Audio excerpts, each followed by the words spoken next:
Hey everyone, welcome back to another quick crypto tutorial.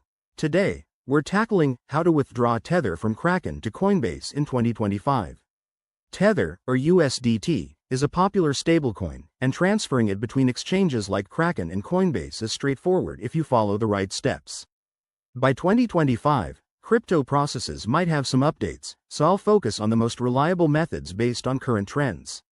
Let's dive in. First, before you start, make sure you have verified accounts on both Kraken and Coinbase.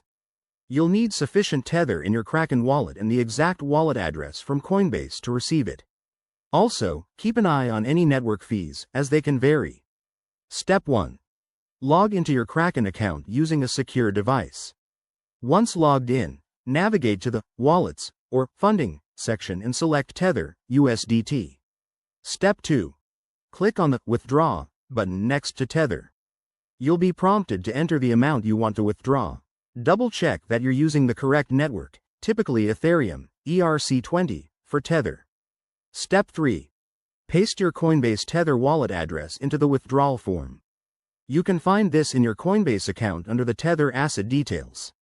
Make sure to include any required tags or memos if applicable. Step 4. Review the transaction details, including fees and estimated arrival time.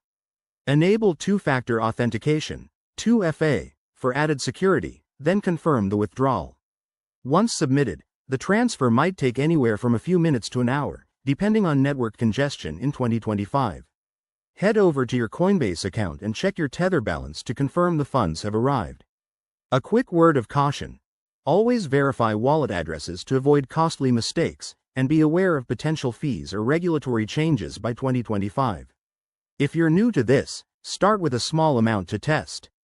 There you have it. That's how to withdraw Tether from Kraken to Coinbase. If this helped, hit that like button and subscribe for more crypto guides. Thanks for watching, and see you in the next video.